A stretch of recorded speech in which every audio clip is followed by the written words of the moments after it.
Okay, this is a tachometer installation on a 2000 Shadow Spirit.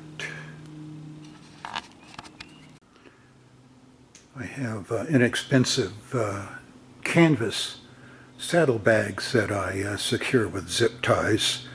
They're an interim fix for the storage. $20-something on Amazon.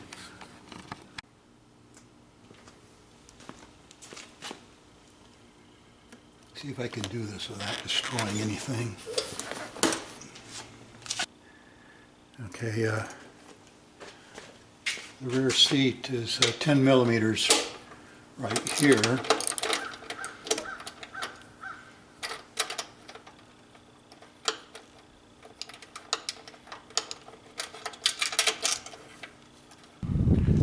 The sissy bar is held in place by 12 millimeter nuts. And as it turned out, I probably should have removed the front bolt.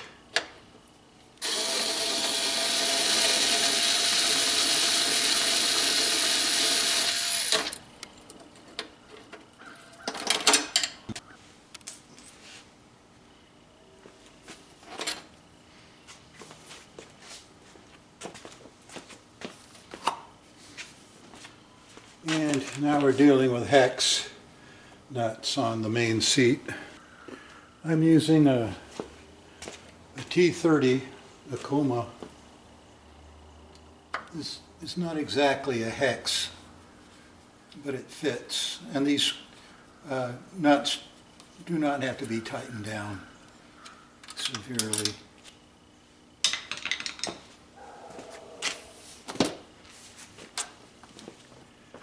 Okay, now we have to remove the tank, and that requires taking off a couple of the fuel lines, fuel on the left and a breather on the right.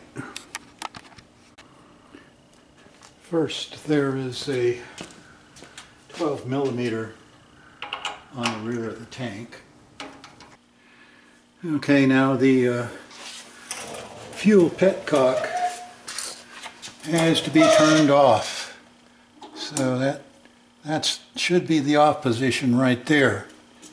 Now there's a hose that comes from it,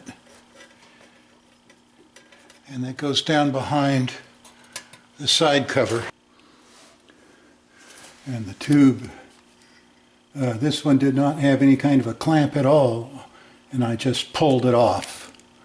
It's nice and long. It probably keeps itself in place. But I've removed the tube on that side. Now we'll see about the other side. Okay, the rear breather is right there. And hopefully I can just pull it free of the tank also.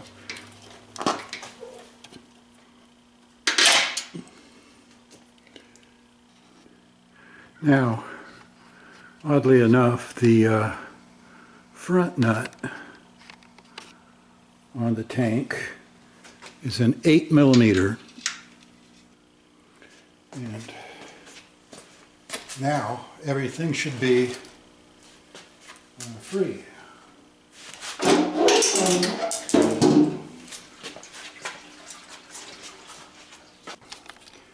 Okay, and the hex nut is right down there in the bottom, right there. Hopefully that's in focus.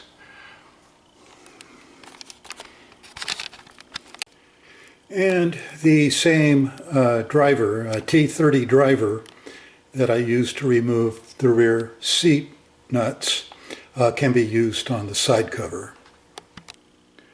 And now all we got to do is find the coil. Okay, the coil is located under the in the front there.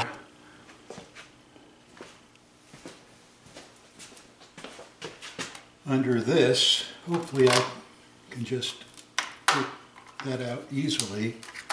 There's a wiring harness in there. And so they do not appear to have made it easy at all. There's a Phillips screw right there.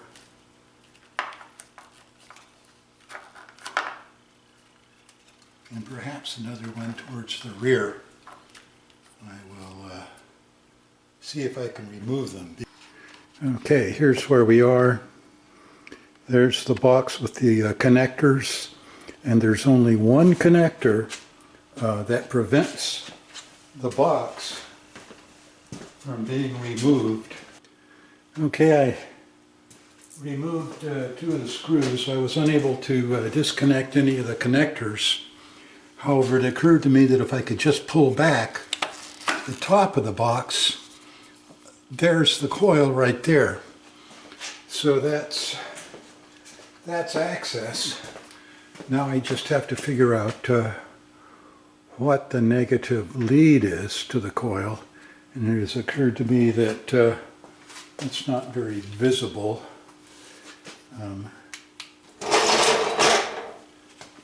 So there's the coil right there. There's a couple of them, and I'm going to have to get in there somehow.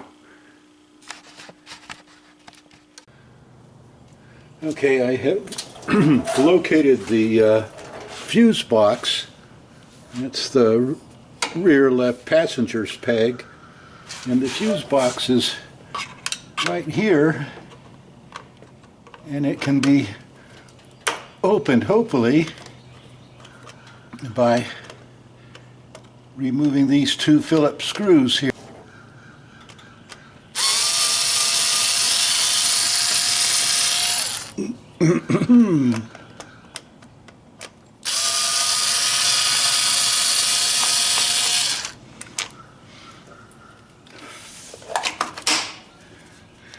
And this is well,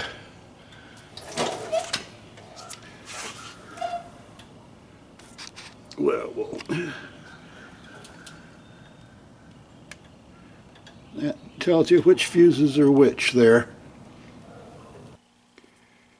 Okay, this is the green lead that goes to the coil, and here's that device that I put together in my office, and it is going to fit in line on the negative lead of the coil in there. I'll probably have to wait until it's installed to video it, but that's what I'll do. Okay, this is a label to a package of various sizes of fuse tap adapters. Take a minute to maybe get that number, or maybe just know that this is a package of ATC blade fuse holders. It's a 10-pack, and these are used to tap into a fuse box to get a lead out of, and I will show you what's going on soon, immediately. Okay, this is the fuse tap. This red fuse is a 10 amp that is the existing headlight fuse, and this is a 7.5 amp fuse of the same size, which is going to be the fuse for the tachometer. Hopefully I will be able to easily put these into place. There it is with the fuses in place. 7.5 on the lower one for the tachometer, and the upper one goes to the headlight. And it just occurred to me that you might not have been able to see the safe light or the continuity tester activated. So here it is without the key on. And here it is with the key on. So that's the hot lead on the fuse. Okay, so here I am about to install the fuse tap. I'm going to embarrass myself because I haven't tried this before.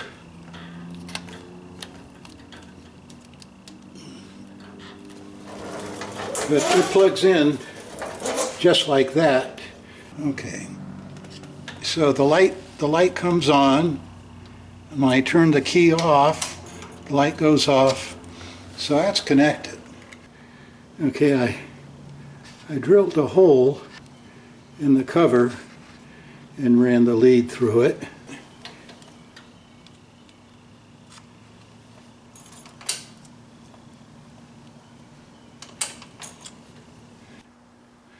Okay, so my ground wire, I decided to just put it in an easy place right there.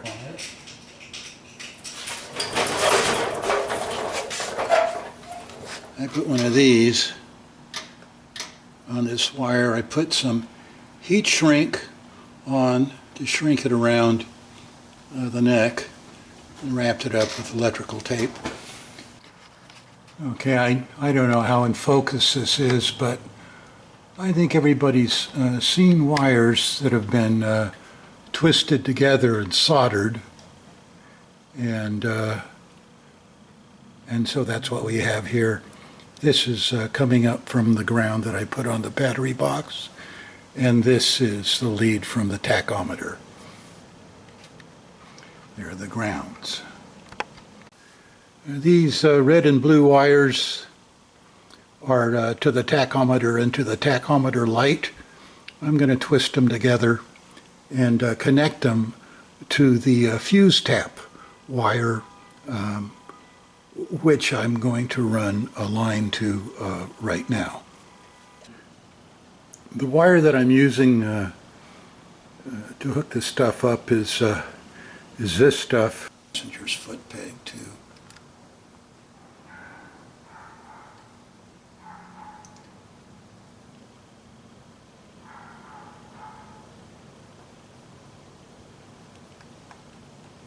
Okay, well that one went on the floor.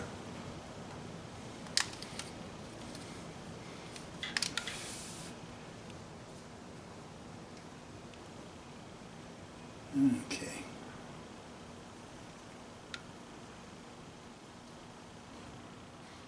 There's the hot wire that's going to go to the tachometer and the tachometer light. So I'm going there. Oh, look at that. Third time's a charm. This, of course, this might be like the fifth time, but, you know, who's counting? So this is why there's solder all over my heat shrink. Now I hope I haven't pulled anything apart in the fuse box. And the blue and yellow, I'm going to come back out again to give you some perspective of where this is. Excuse me. So I'm going to over on the right side, I guess I can turn the light on here.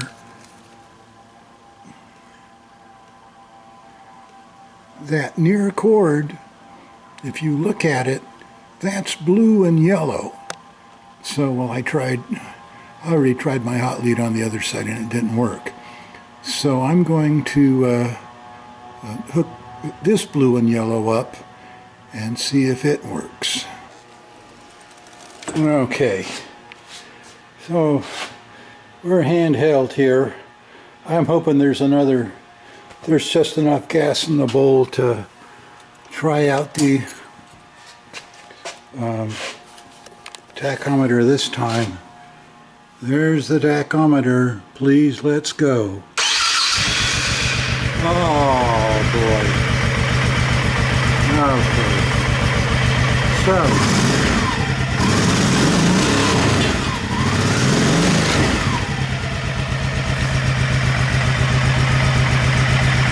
the green wire goes to the blue and yellow wire, which is really the easiest one to get to. A lot of gas in that convertible, right?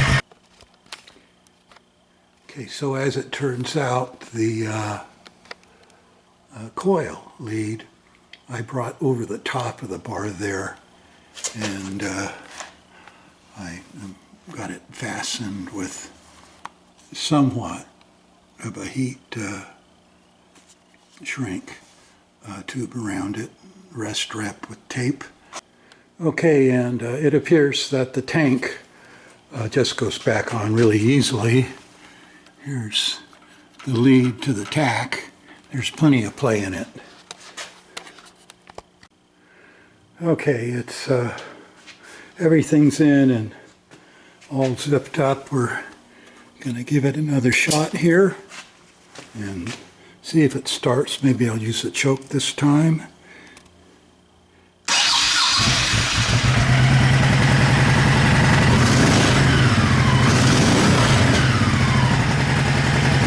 And now I'm going to take it for a ride and see what that's like.